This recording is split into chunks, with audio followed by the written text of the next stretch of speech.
Assalamualaikum warahmatullahi wabarakatuh. Perkenalkan, nama saya Haura Aklina Ilyasin.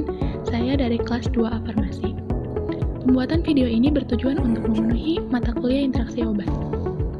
Di sini saya akan membahas tentang interaksi obat dengan penyakit. Oke, di sini saya akan membahas dulu tentang interaksi obat. Apa sih sebenarnya interaksi obat itu? Jadi, interaksi obat merupakan salah satu faktor yang mempengaruhi respon tubuh terhadap pengobatan. Obat sejatinya memang memiliki fungsi untuk menyembuhkan penyakit. Namun, pada orang yang memiliki beberapa penyakit, pemilihan obat harus lebih diperhatikan agar tidak terjadi interaksi.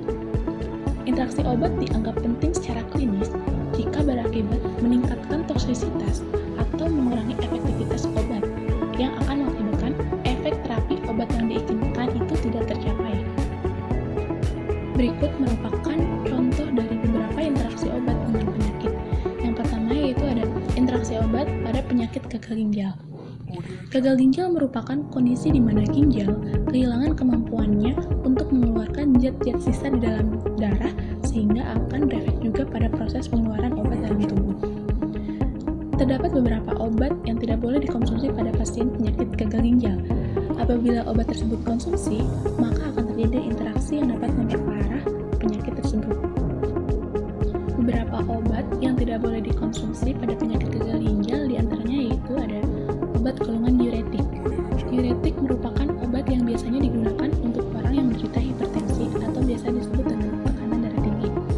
Diuretik bekerja dengan cara menghambat penyerapan kembali natrium dan klorida pada ginjal sehingga air, kalium, natrium dapat dikeluarkan lebih banyak melalui urin.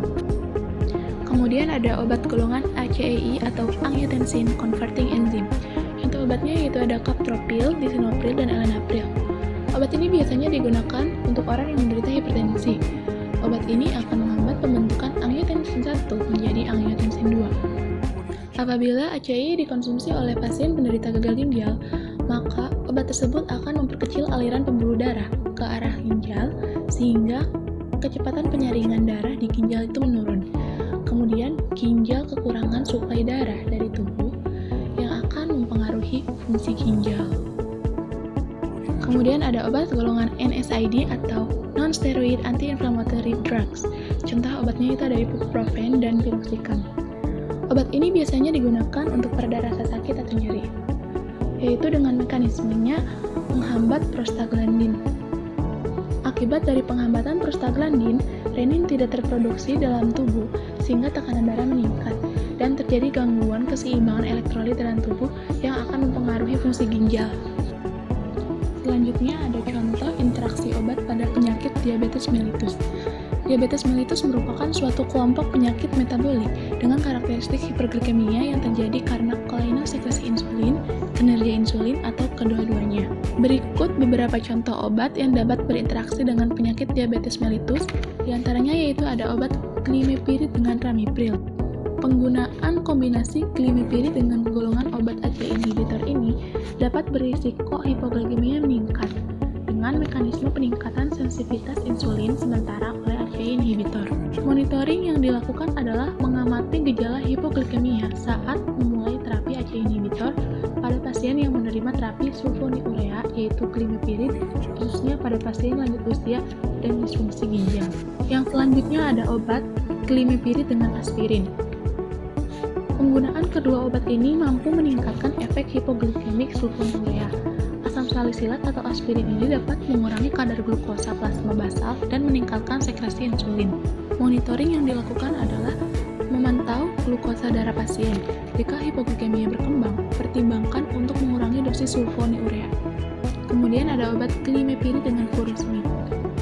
Penggunaan bersamaan antara glimepiride dan furosemid ini dapat beresiko furosemid menurunkan toleransi glukosa yang dapat mengakibatkan hiperglikemia pada pasien yang sebelumnya dikontrol dengan baik saat pemberian gliperimin. Selanjutnya ada contoh interaksi obat dengan penyakit gagal jantung kongestif. Pasien gagal jantung kongestif pada umumnya harus diberikan sedikitnya 4 jenis pengobatan, yaitu ada ACE inhibitor, diuretik, beta blocker, dan digoxin. Pemberian obat yang bermacam-macam tanpa mempertimbangkan dengan baik dapat merugikan pada pasien. Berikut beberapa contoh obat yang dapat berinteraksi dengan penyakit gagal jantung kongestif. Di antaranya yaitu yang pertama ada obat digoxin dan furosemid. Furosemid akan menyebabkan gangguan elektrolit sehingga mempengaruhi digoxin menginduksi terjadinya aritmia. Yang kedua ada obat digoxin dan metoclopramid. Metoclopramid dapat mengurangi kadar plasma dari digoxin sehingga dapat mengurangi efek terapeutik dari digoxin. Selanjutnya yaitu ada obat furosemid dan captopril. Furosemid dapat menyebabkan kehilangan natrium dan air yang dapat menyebabkan hipotensi. Efek klinis yang ditimbulkan yaitu hipotensi postural dan faktor predisposisi seperti gangguan fungsi ginjal dan diabetes mellitus. Selanjutnya ada contoh interaksi obat pada pasien gangguan lambung. Gangguan lambung yang mungkin terjadi di masyarakat terdiri dari dispepsia, gastritis, dan peptic ulcer disease. Contoh obat yang dapat berinteraksi dengan penyakit gangguan lambung diantaranya yaitu ada NSAID atau non-steroid anti-inflammatory drugs. Obat golongan NSAID dapat menghambat enzim siklooksigenase 1 yang mengubah asam arachidonat menjadi prostaglandin yang bersifat protektor terhadap mukosa lambung. Berikut ada tips untuk mencegah interaksi obat.